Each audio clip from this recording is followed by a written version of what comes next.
నమస్తే నేను Priyanka welcome to even TV news వివరాల్లోకి వెళ్తే మోడల్ స్కూల్ పేరుతో పాఠశాలను తొలగించొద్దని మన్యం జిల్లా సిఐటియు జిల్లా ప్రధాన కార్యదర్శి మన్మథరావు ప్రభుత్వాన్ని డిమాండ్ చేశారు. బలిజిపేట మండలం పలగర గ్రామం గుడివాడ కాలనీలో ఉన్న ఎలిమెంటరీ స్కూల్ ని మోడల్ స్కూల్ పేరుతో తొలగించొద్దని విద్యార్థుల తల్లిదండ్రులు కోరారు. మా బడి మా ఊర్లో ఉండాలి, మాకు మోడల్ స్కూల్ వద్దని తల్లిదండ్రులు వాపోయారు. 3 కిలోమీటర్ల మేర స్కూల్ కి పంపించాలంటే స్కూల్ కి పిల్లలు ఏమైపోతారో భయంగా ఉందని తల్లిదండ్రులు విలేకరుల ముందు ఆవేదన వ్యక్తం చేశారు.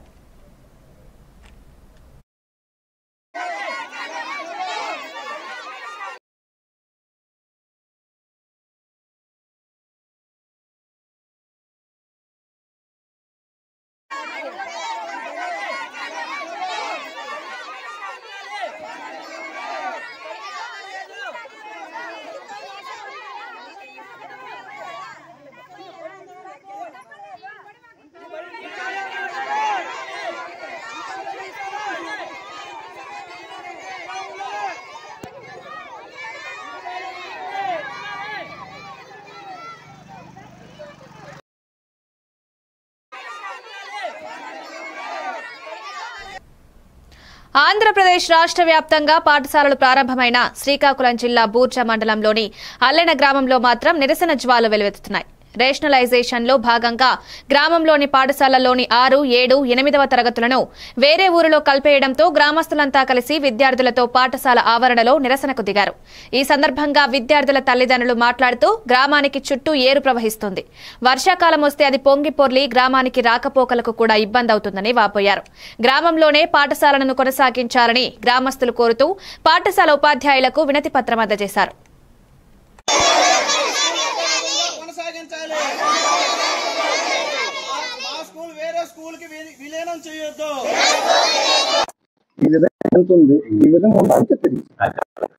నా పేరు భవానీ సార్.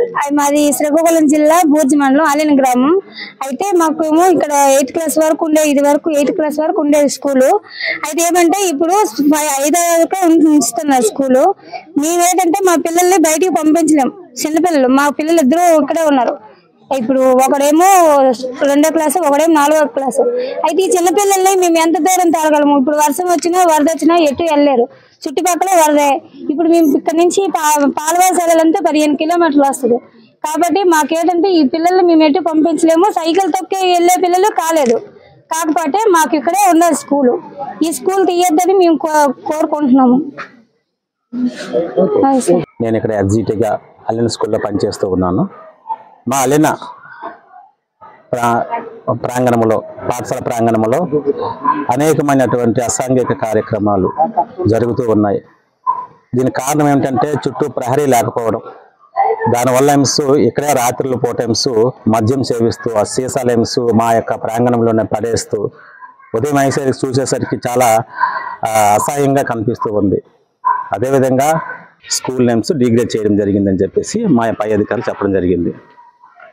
అయితే ఈ యొక్క అకాడమిక్ ఇయర్లోన 6వ తరగతి ఎంస్ 10 మంది, 7వ తరగతి ఎంస్ 13 మంది, 8వ తరగతి ఎంస్ 8 మంది, మొత్తం కలిపితే 31 మంది విద్యార్థులు ఉన్నారు. ఈ విషయం ఎంస్ గ్రామస్తుల ఎంస్ మాకు మా స్కూల్ గత వైసీపీ ప్రభుత్వ హయాంలో వైద్య రంగంలోని కాంట్రాక్టర్లు 2% కమిషన్ ఇస్తేనే వారికి కాంట్రాక్ట్ దక్కేదని కేంద్ర సహాయ మంత్రి పెమ్మసాని చంద్రశేఖర్ అన్నారు. ఈ విషయంలో వైసీపీ వాళ్ళు ఎక్కడికి డిబేట్ కి రమ్మన్నా రావడానికి సిద్ధంగా ఉన్నామన్న ఆయన సవాల్ విసిరారు. ప్రతి సంవత్సరం 3,000 కోట్ల బడ్జెట్ రిలీజ్ అవుతుందని, కేంద్ర ప్రభుత్వం 60%, రాష్ట్ర ప్రభుత్వం 40% ఇస్తుందని పెమ్మసాని తెలిపారు. కేంద్ర ప్రభుత్వం గడిచిన 5 సంవత్సరాల కాలంలో 300 ప్రాజెక్టులు ఇచ్చిందని స్పష్టం చేశారు. కూటమి ప్రభుత్వంలో మైనారిటీలకు పెద్దపీట వేశారని పేర్కొన్నారు.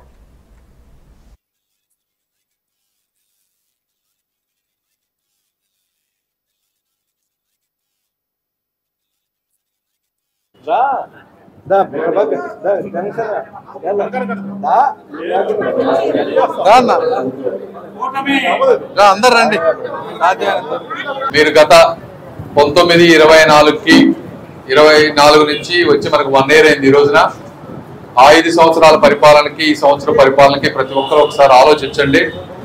అంతకుముందు గత 5 సంవత్సరాల్లో చూస్తే ఎక్కడ చూసినా ఒక రోడ్ వేసినటువంటి పరిస్థితి లేదు. అంతా కేవలం సంక్షేమం అనే పేరుతోటి పొద్దున్నే డబ్బులు ఇచ్చి సాయంత్రం డబ్బులు తీసుకునే విధానం, 2-3 రెట్లు మందమ్మి లేకపోతే సెంట్రల్ గవర్నమెంట్ స్కీమ్స్ ఏమన్నా ఉంటే ఒక ఇన్స్టాల్మెంట్ తీసుకోవటం, వాళ్ళకి సంబంధించిన వాళ్ళకి డైవర్ట్ చేయటం, ఆ పథకాలన్నీ నీతిగార్చడం. దాదాపుగా 90 సెంట్రల్ గవర్నమెంట్ స్కీమ్స్ 60% వాళ్ళు ఇస్తారు, 40% మన స్టేట్ పెట్టుకోవాల్సిన అన్నింటినీ కూడా దేన్ని ఒక Jal Jeevan mission water schemes కానీ దేన్ని వాళ్ళదంటే ఇక్కడ ఎక్కువ మైనారిటీ సోదరులు ఉన్నారు కాబట్టి నాకు ఈ విషయం తెలియదు. తెలిసి ఉంటే ఎలక్షన్ ముందే ఎక్కువసార్లు చెప్పేవాడిని ఈ ప్రాంతంలో. నేను ఈ మధ్య తెలుసుకున్నా PMGVK అనే ఒక ప్రోగ్రాం ఉంది, ప్రధానమంత్రి JVK జన్ వికాస్ కార్యక్రమం JVK. ఇది కూడా ఏంటంటే నా పార్లమెంట్ సెగ్మెంట్ లో చాలా మంది మైనారిటీ సోదరులు ఉన్నారు. వాళ్ళకి స్కూల్స్ కానీ కమ్యూనిటీ హాల్స్ కానీ ఇవన్నీ కట్టాలంటే అసలు ఏమైనా గవర్నమెంట్ స్కీమ్స్ ఉన్నాయా అని మినిస్ట్రీకి వెళ్ళి కనుక్కుంటే ఈ స్కీమ్ గురించి తెలిసింది. ఈ స్కీమ్ లో ఆంధ్రప్రదేశ్, ఇదంతా వాస్తవం కూడా, ఆంధ్రప్రదేశ్ 14-19 మధ్య దాదాపుగా 500 ప్రాజెక్టులు సబ్మిట్ చేశారు. చేస్తే గత 5 సంవత్సరాల్లో 55 కంప్లీట్ చేశారు. ఇంకొక తెనాలి సుల్తానాబాద్ వద్ద ఘోర రోడ్డు ప్రమాదం చోటు చేసుకుంది. కోపల్లె గ్రామవాసి దేవదాసు తెనాలిలో ఒక ఫంక్షన్ కు వెళ్లి వస్తుండగా సుల్తానాబాద్ వద్దకు రాగానే మచిలీపట్నం నుండి గుంటూరు వైపు వెళ్తున్న లారీ ఢీకొట్టింది. ఈ ప్రమాదంలో దేవదాసు అక్కడికక్కడే మృతి చెందాడు.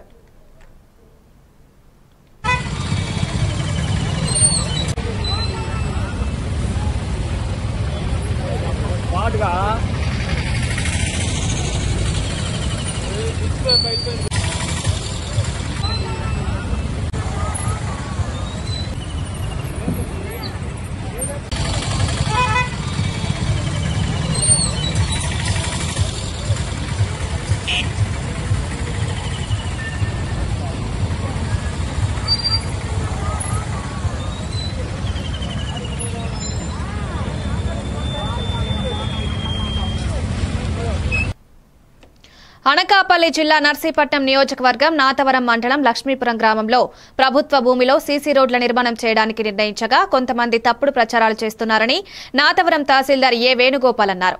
ఆయన స్థానిక విలేకరులతో మాట్లాడుతూ పంచాయతీ తీర్మానం ప్రకారం ఇక్కడ రోడ్డు వేసేందుకు నిర్ణయం తీసుకోవడం జరిగిందన్నారు. కానీ దీన్ని కొంతమంది అడ్డుకుంటున్నారని, తప్పుడు ప్రచారం చేయడం సరైంది కాదన్నారు. ప్రభుత్వ నిబంధనలు ఎవరు అతిక్రమించినా చర్యలు తప్పవని తహసీల్దార్ హెచ్చరించారు.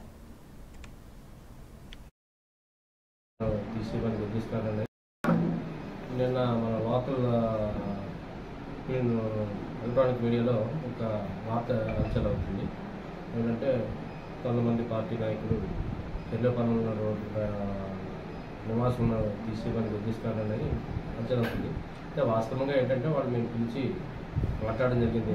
అయితే అక్కడ రోడ్ శాంక్షన్ అయింది, ఆ ఊర్లో సిమెంట్ రోడ్ శాంక్షన్ అయింది. సిమెంట్ రోడ్ అయితే ఈ పక్క నుంచి పక్క నుంచి రోడ్డు యాక్చువల్గా అయితే వాళ్ళు ఉంటున్న స్థలము ALMC ల్యాండ్ ఎక్విప్మెంట్ తీసుకున్న స్థలం. అది వాళ్ళతో పిలిచి మాట్లాడడం జరిగింది. వాళ్ళ ముగ్గురు వచ్చారు, రోడ్డు క్రితం వచ్చారు. వచ్చిన తర్వాత చెప్పారు రోడ్డు వెళ్తుంది, రోడ్డు పాలన ఎంతైతే మనం ఉందో అందులో చేసుకుంటారు కదా, మేమైతే వాడము. కానీ ఏదైతే ప్రభుత్వం ఈరోజు మేము చెప్తున్నామో ఇప్పటికైనా మా ప్రభుత్వం అంటే మీరు 30 సంవత్సరాలు ఉన్నా 50 సంవత్సరాలు ఉన్నా ప్రభుత్వ అవసరం నుంచి తీసుకున్నప్పుడు తప్పనిసరిగా మనం సహకరించాలి, మీరు కూడా సహకరించాలి. ఎందుకంటే మరి నేను ఇవ్వను అనడానికి వీల్లేదు.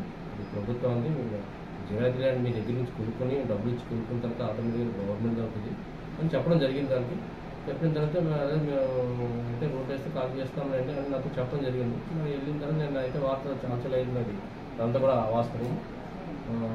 ఏదైతే మనం పంచాయతీ తీర్మానం ప్రకారము ఇంజనీరింగ్ స్టాఫ్ కూడా వాల్యుయేషన్ చేసి రోడ్ చేస్తారు, నిబంధనలు రోడ్డే చేస్తారు. అది కూడా అది గవర్నమెంట్ ల్యాండ్లో వేస్తారు కాబట్టి గవర్నమెంట్ ల్యాండ్లో రోడ్ వేసుకుని తప్పలేదు. వాళ్ళు జిరాది కూడా రోడ్ వేస్తారు, అది మన పర్మిషన్ తీసుకోవాలి లేదా వద్దని మనేస్తాం. కానీ ఇప్పుడు అది గవర్నమెంట్ ల్యాండ్, వైలోంచి ల్యాండ్ అక్విజిషన్ ల్యాండ్ ఉంది, అందులోంచి మన సిమెంట్ రోడ్ 9 అడుగులు బాగా ఉంది. అది వీళ్ళు అడ్డుతున్నారు కావాలని. మరి ఖమ్మం రూరల్ మండలం జలగం నగర్ వద్ద ఉన్న డాడీ లంబాడా శ్మశాన వాటికను అధికారులు స్థానిక ప్రజలతో కలిసి జిల్లా కలెక్టర్ ముజమ్మిల్ ఖాన్ పరిశీలించారు. మున్నేరు పక్కన ఆనుకొని ప్రస్తుతం శ్మశాన వాటిక ఉంది. కరకట్ట నిర్మాణంలో శ్మశాన వాటిక భూమి కొంతమేరకు కోల్పోతున్నందున దీన్ని సమీపంలో ఉన్న ప్రభుత్వ భూమిలో శ్మశాన వాటిక ఏర్పాటు చేయాలన్నారు. అక్కడ రోడ్డు, కాంపౌండ్ వాల్, ఇతర సౌకర్యాలు కల్పించే విధంగా చర్యలు తీసుకుని అనుకూలమైన స్థలం ఎంపిక చేసి ప్రతిపాదనలు అందించాలని అధికారులను కలెక్టర్ ఆదేశించారు. 100 బూత్స్ ఎన్ని మంది అవసరం మనకి సంప్రదాయం ఏంటి?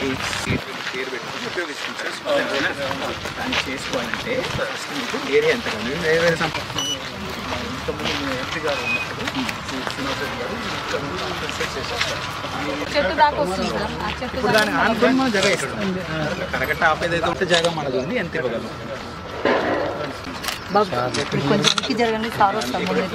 ట్రాన్సాక్షన్ తీసుకొని అబిట్మెంట్ కట్ చేశాం. మీరు మీ డిజైన్ ఎక్కడ తగ్గించుకోండి. గవర్నమెంట్ ల్యాండ్ ఎక్కడ ఉంది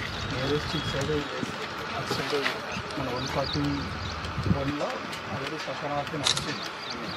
ఇంకా కొంచెం దానికి ఆనుకొని జాగా. ఇప్పుడు మీ ఆలోచన ఎవరు పెద్దలు ఉన్నారు? ఇప్పుడు మీరు చెప్పండి ఇప్పుడు కరగట్టలు మనం ఆపేది సరే, ఎక్కడికి వస్తాం వస్తుంది. దాని ద్వారా పట్టభూమి గారు మేము మొక్కలు చేసి కాంపౌండ్కి ఇచ్చేసి మీరు పెట్టుకోవడానికి అక్కడ ఇవ్వచ్చు, పర్మనెంట్ అయిపోతుంది. దాన్ని ముట్టరు మళ్ళీ కరగట్ట తర్వాత ఇంకా కదిలిచ్చేది లేదండి. మళ్ళీ రేపు ఇక్కడ రావడం అనేది ఉండదు. ఫైనల్ కరగట్ట అనేది ఫైనల్. అవతల సైడ్ కూడా ఉంది.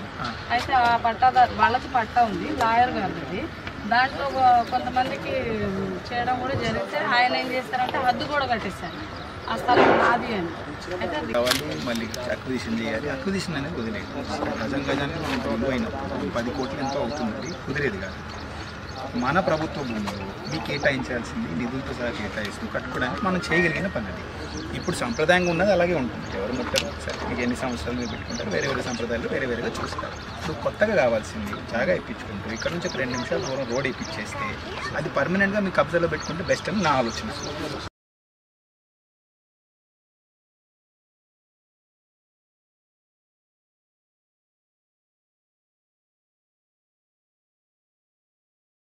ప్రజలకు సౌకర్యవంతంగా వీధి వ్యాపారుల ప్రాంగణాన్ని తీర్చిదిద్దాలని జిల్లా కలెక్టర్ ముజమ్మిల్ ఖాన్ సూచించారు. పాత బస్టాండ్ వీధి వ్యాపారుల ప్రాంగణంలో జరుగుతున్న అభివృద్ది పనులను పరిశీలించారు. మార్కెట్ కు కావాల్సిన అదనపు వసతులు, జరుగుతున్న నిర్మాణ పనులపై కలెక్టర్ పలు ఆదేశాలిచ్చారు. ఈ సందర్భంగా జిల్లా కలెక్టర్ ముజమ్మిల్ ఖాన్ మాట్లాడుతూ వీధి వ్యాపారుల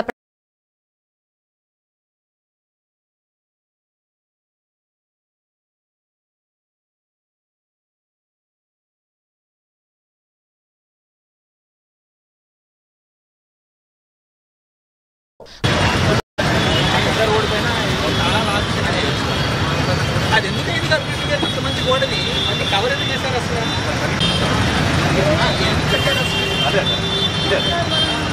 మామూలు టాయిలెట్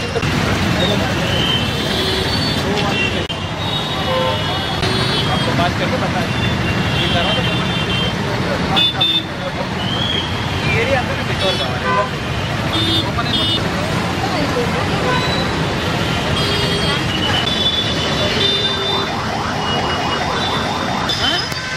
నమస్తే సార్.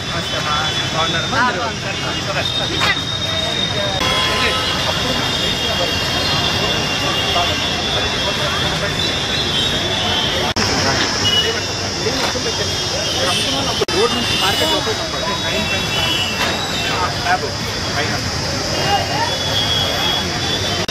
2 వీక్స్లో ఇదే ఏం పెద్ద చేసేది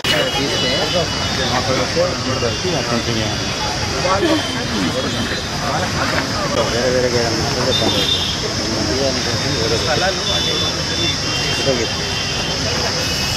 गिरागी कॉन्फिडेंस आपको पूरा सोच के पूरा करने को बोल रहे रोड साइड यूजेस साइड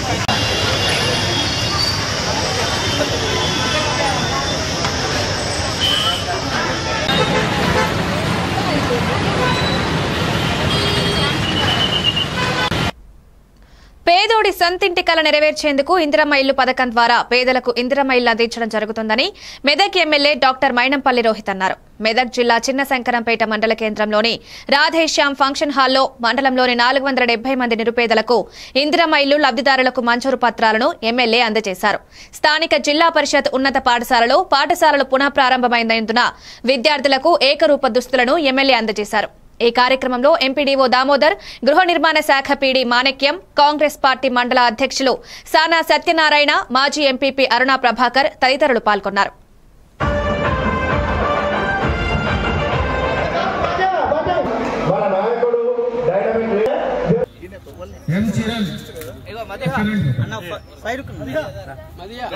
మందిర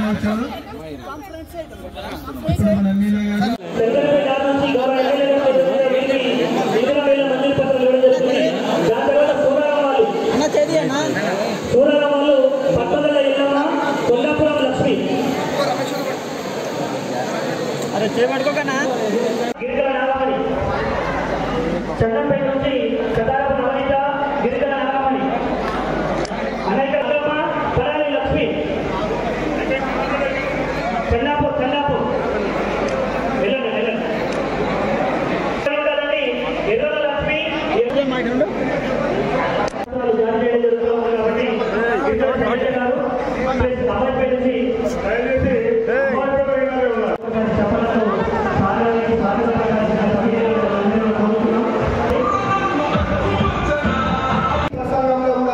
ఒకటే మాట చెప్తా, మరి గత 10 ఏళ్ళు ఈ ఇంతకుముందున్న పాలకులు ఇంతకుముందున్న ముఖ్యమంత్రి వృధా చేసిడు, ఆరోగ్యం చేసిడు. పోయిన 10 ఏళ్ళు మళ్ళా రావాలంటే వస్తే మళ్ళా 10 ఏళ్ళు ఈ బిడ్డని నన్ను గెలిపించి దాదాపు 17-18 నెలలు మైనంపల్లి రోహితరావు గారికి, అదేవిధంగా హౌసింగ్ పీడి గారికి, మరి ఏదైతే గత మరి కాంగ్రెస్ ప్రభుత్వం ఉన్నప్పుడే మరి పేదింటి వారికి ఇది ఇవ్వడం జరిగింది. మళ్ళీ ఈ రోజు మన నాయకుడు తెలంగాణ ముఖ్యమంత్రి రేవంత్ రెడ్డి గారి నేతృత్వంలో మరి అదే మన నాయకుడు ఎమ్మెల్యే రోహిత్ గారి నాయకత్వం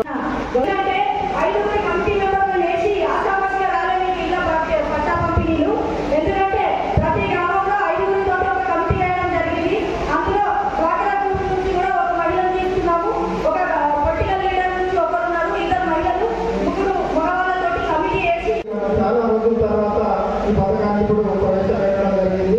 ప్రతి నిరుపేదలు ఎవరైతే ఇల్లు లేదో గుడిసెలు ఉండి, రేకుల ఇల్లు ఉండి, పెద్ద ఇల్లు. ఖమ్మం జిల్లా రఘునాథపాలెం మండలం పువ్వాడ నగర్లో మండల ప్రాథమిక పాఠశాలను జిల్లా కలెక్టర్ ముజమ్మిల్ ఖాన్ ప్రారంభించారు. ఈ సందర్భంగా కలెక్టర్ మాట్లాడుతూ పిల్లలు బాగా చదువుకోవాలని పాఠశాలలు ప్రారంభించిన మొదటి రోజే పాఠ్య పుస్తకాలు ఏకరూప దుస్తుల పంపిణీ చేస్తున్నామన్నారు. ప్రతిరోజు పిల్లలు సాయంత్రం కొంత సమయం చదువుకోవాలని, కొంత సమయం ఆడుకోవాలని కలెక్టర్ అన్నారు. మంచి ఆహారం తీసుకుంటూ ఆరోగ్యం కాపాడుకోవాలన్నారు. అనంతరం అంగన్వాడీ కేంద్రాన్ని జిల్లా కలెక్టర్ తనిఖీ చేశారు.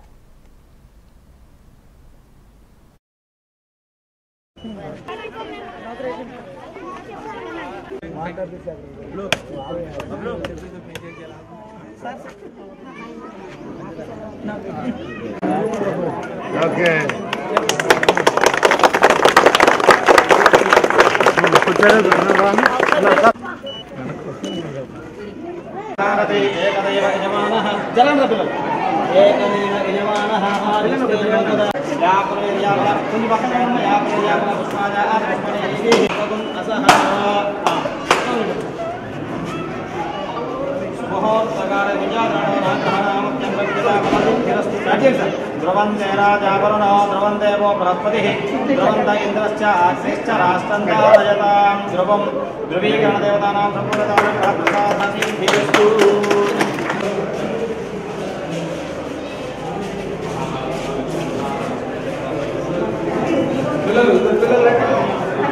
ఎదుగుతారని మీరు అనుకున్నంత మంచి ఉద్యోగాలు తెచ్చుకుంటూ మీ అమ్మ నాన్నని బాగా చూసుకుంటారు, మీ కుటుంబాన్ని బాగా చూసుకుంటారు. మేము నమ్మకం పెట్టి వచ్చాం. మీరు చేయాల్సింది ఏంటి? చదువు. రోజు కొంచెం కష్టపడి చదువుకోవాలి, ఆడుకోవాలి, ఆరోగ్యాన్ని చూసుకోవాలి. 3 కూడా చేయాలి. 3 కూడా చేయాలి. చదువులో ఒకటే పట్టుకొని ఆరోగ్యాన్ని వదులుకోమని చెప్పట్లేదు.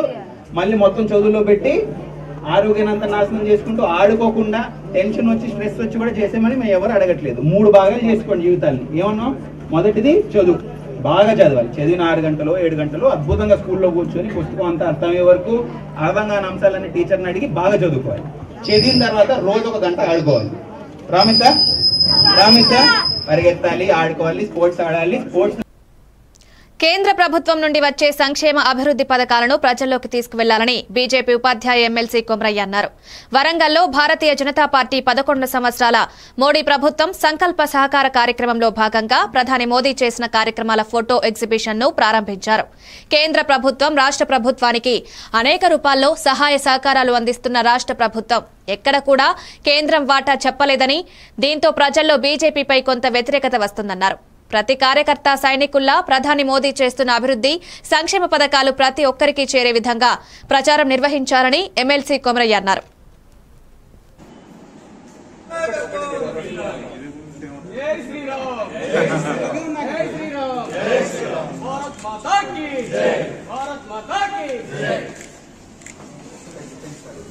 కాబట్టి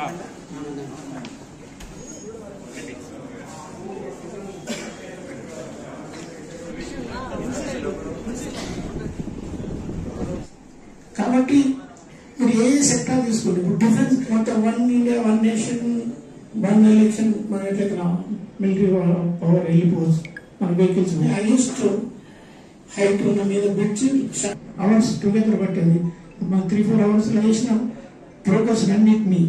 తర్వాత పావర్టీ లైన్లో మనం అంతకుముందు ఎంత ఉండని, ఇప్పుడు దాని ఒక ఇంకా 4-5% బిలో పావర్టీ లైన్. ఊరికి అకౌంట్ ఓపెన్ లేని వాళ్ళందరికీ పబ్లిక్ జరుగుతుంది. మిగతా 85% అకౌంట్ ఓపెన్ చేసి ₹1 సంవత్సరాల సేవ సుపరిపాలన ఈ అంశం పైన భారతదేశ వ్యాప్తంగా జరుగుతున్నటువంటి ప్రెస్ కాన్ఫరెన్స్లు, ఫోటో ఎగ్జిబిషన్స్ మరియు ఇంటలెక్చువల్ మీటింగ్స్, వీటికి సంబంధించి తెలంగాణ రాష్ట్రంలో కూడా నిన్నటి నుంచి ఈ కార్యక్రమాలను మొదలుపెట్టడం జరిగింది.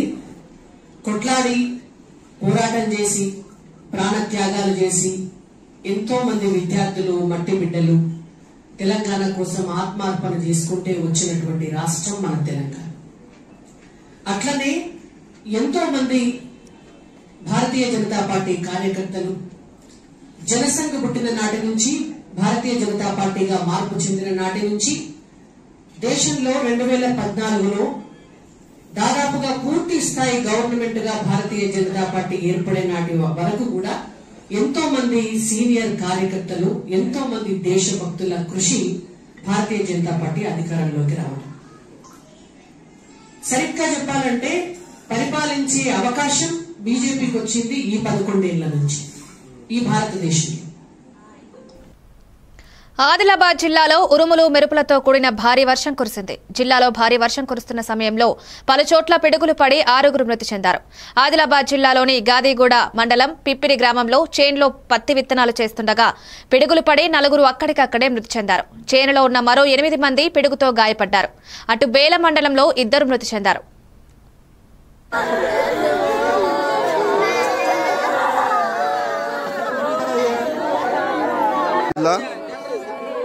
పిడుగుపాటుతో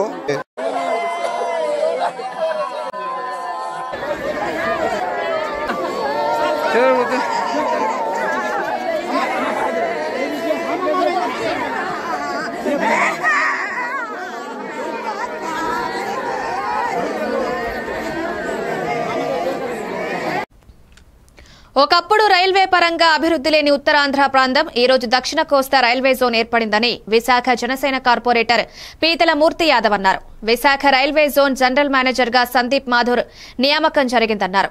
భవన నిర్మాణాలు వేగంగా పుంజుకుంటున్నాయని, 4 వందే భారత్ రైళ్లు ఇప్పుడు ఉత్తరాంధ్రలో పరుగు పెడుతున్నాయని వెల్లడించారు. కేరళ ప్రభుత్వ సహకారంతో ఇక గిరిజన మారుమూల పల్లెల్లో డోలీ రహిత ఆంధ్రప్రదేశ్ కి డిప్యూటీ సీఎం పవన్ కళ్యాణ్ కార్యాచరణ మొదలుపెట్టారని మూర్తి తెలిపారు. దేవరాపల్లిలో 120 గ్రామాలకు సీసీ రోడ్ వేసే పనులకు డిప్యూటీ సీఎం పవన్ కళ్యాణ్ శ్రీకారం చుట్టి పూర్తి చేశారన్నారు.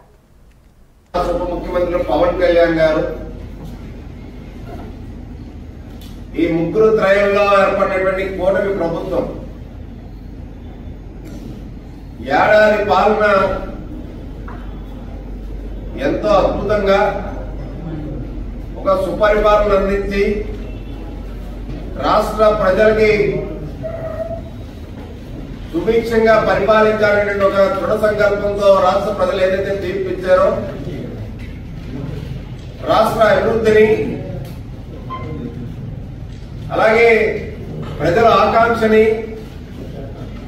సంక్షేమాన్ని, అభివృద్ధిని 2 కళ్ళగా భావించి విశాఖ మహానగరపాలక సంస్థ పరిధిలో ఏదైతే డబుల్ డెక్కర్ మెట్రో డిపిఆర్ తయారు చేశారో వేగవంతంగా త్వరలో పనులు కూడా ప్రారంభించబోతున్నారు ముఖ్యమంత్రి చంద్రబాబు నాయుడు గారు, ఉప ముఖ్యమంత్రి పవన్ కళ్యాణ్ గారు కేంద్రం సహాయంతో. ఇక అనకాపల్లి దాహార్తి తీర్చేటువంటి పుష్కర ప్రాజెక్ట్ కి కూటమి ప్రభుత్వం ఏర్పడినటువంటి నెల రోజుల్లోనే శ్రీకారం చుట్టారు. సుమారు 85 కోట్ల రూపాయలు యుద్ధ ప్రాతిపదికన